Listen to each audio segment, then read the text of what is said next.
Thank you very much, Claire McCaskill. I got to tell you something. I know Claire feels the same way. When people give introductions like that, it just kind of embarrasses you. You know what I mean? I mean, it tells you all this stuff, and hell, I'm no different than anybody in this room. And I want to thank you for the opportunity to visit with you this evening. Claire McCaskill, Governor Nixon, Secretary of State Carnahan, Congressman Carnahan, the lady from Wisconsin, thank you very much for sticking up for working people.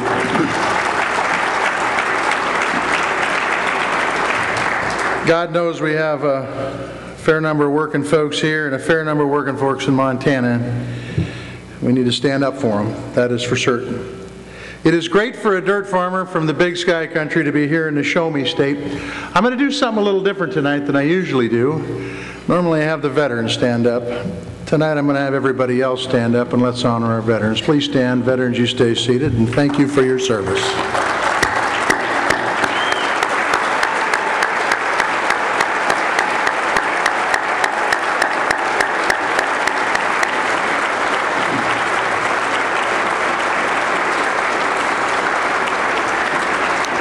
Everyone in here knows that this country would be a whole lot different place if it wouldn't have been for the service of our veterans to this country since this country's inception, so thank you all veterans.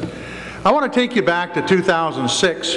In 2006, there were a whole bunch of elections out there in the U.S. Senate, but there were really three that I want to talk about. One of them was up in Montana, where a third-generation dirt farmer was running for the Senate. The other was in Virginia, where a war hero by the name of Jim Webb was running for the U.S. Senate there in Virginia. Yeah, good man. And here in Missouri, there was a lady that was cut in the mold of Harry Truman. Somebody that understood that we need to live within our means, be fiscally responsible. Somebody that understood that the government does a lot of contracting and nobody's really paying attention, and there's a lot of money going out the door that probably shouldn't be.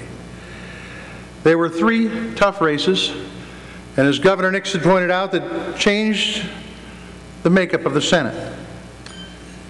Because Montana and Virginia did the right thing, but I want to thank every one of you for doing the right thing in Missouri and sending Claire McCaskill to the U.S. Senate.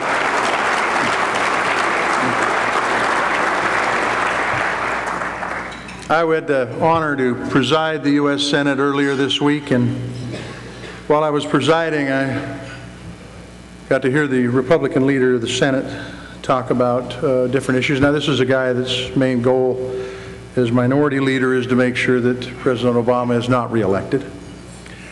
So he got up and he talked about the unemployment issue and how unemployment was to be concerned about.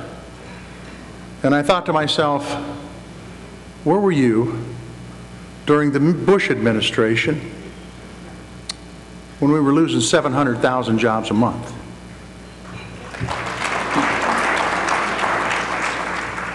And we were losing those jobs because, as Hank Paulson said, who was Secretary of the Treasury under President Bush, it wasn't a lack of regulation on Wall Street, it was that there was no regulation on Wall Street. Talked about gas prices. And I said to myself, wouldn't it have been nice a couple weeks earlier if he would have joined with some of the Democrats and took away some of the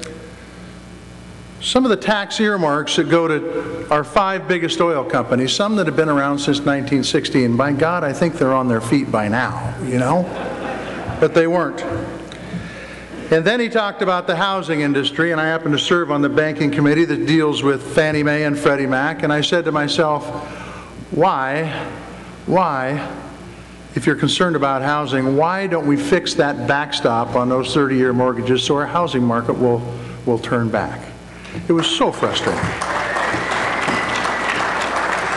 Well, the fact is, and Claire talked about it, when we got elected to the U.S. Senate, we do have a solid record about reforming Wall Street, about ending too big to fail, about reforming the credit card industry so the consumers don't get overtaken by the small print, about, and this is really a novel idea, about paying women an equal amount if they do the same work as men.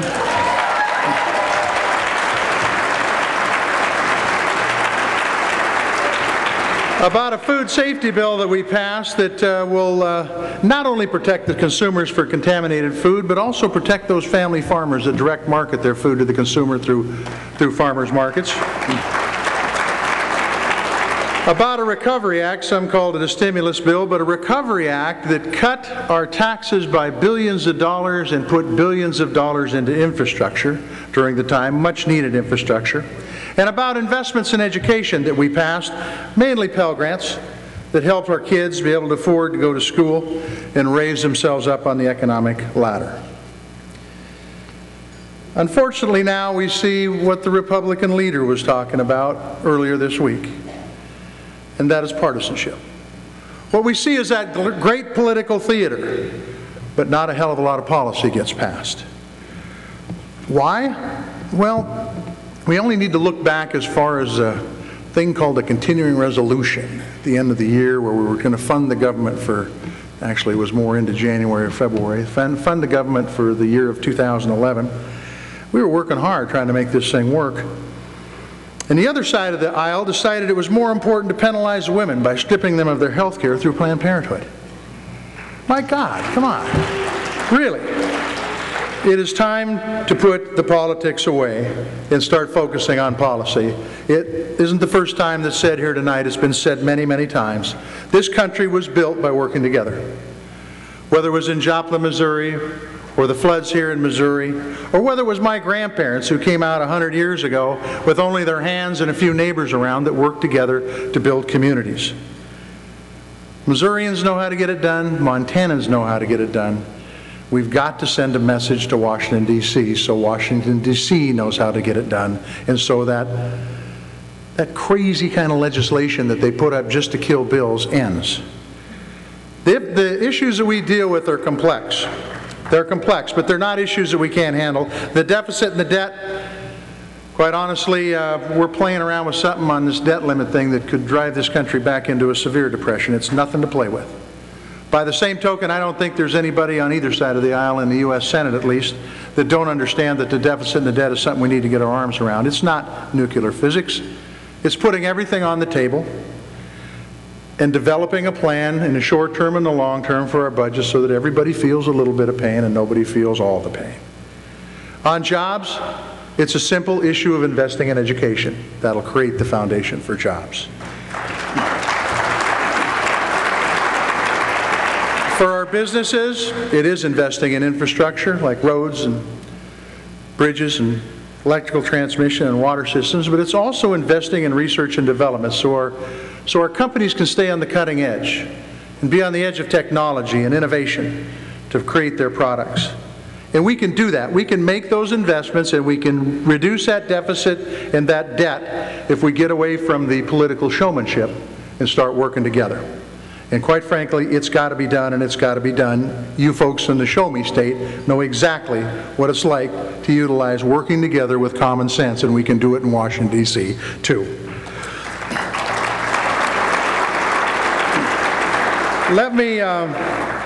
Let me give you the lay of the land for 2012. You know, there's always talk about this is a watershed election, that this is the one that's really, really important. And I will tell you, Claire's up in 2012, I'm up in 2012, and I'm telling you, it's really an important election. But what we're going to see in Montana and Missouri is we're going to see a ton of money from out-of-state interests because of the Citizens United case. We're going to see ads that'll be on TV. As I tell the folks in Montana, you're not going to want to turn the TV on in the fall of 2012, not because I'm not a really good-looking guy. It's just that you're not going to want to hear these ads over and over and over again. But the fact is, because of Citizens United, it goes contrary to what Claire and I stand for. Transparency, accountability. These corporations can throw money at through these third-party groups. We don't know who they are. We don't even know if the money was made in this country. If it was earned here, because there's no transparency, no accountability. So what do we have to do? Well, Claire and I got to raise more money, and we should have to be able to compete with those out-of-state interests. Those out-of-state interests, by the way, that do what they've done before, let Wall Street do whatever they want, farm our jobs out to other countries, steal away folks' retirement and college savings. So what do we have to do? We have to put our best resources to work. And those best resources are the people right here and your friends and neighbors. And how do you do it? Well, you've contributed to being here tonight. But over the next 15, 16, 17 months, however long it is between now and November of 2012, you need to talk to your neighbors. You need to talk to them about what kind of a person the Democrats on the ticket are, particularly Claire McCaskill, what kind of a lady she is, what she stands for, and how well she represents the state of Missouri. You need to write letters to the editors, addressing the issues that you feel are important, making sure that everybody has the opportunity to get the information out that's so critically important when they go into that voter's booth. You need to step up and call folks, call your friends, your neighbors, your relatives. You know, my mother-in-law is a Republican. She's a great lady. She's a Republican. And I will tell you, the eve before the election, she called all her relatives, and she's got a slew of them. And it made a difference. And you can make a difference too by calling the folks you know. Because if you do that, Claire McCaskill will win going away in November of 2012. She'll be able to continue to bring accountability to the Senate.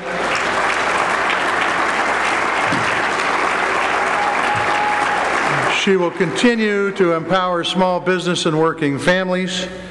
She will continue to move this country forward in a fiscal responsible way, holding the government accountable all the time.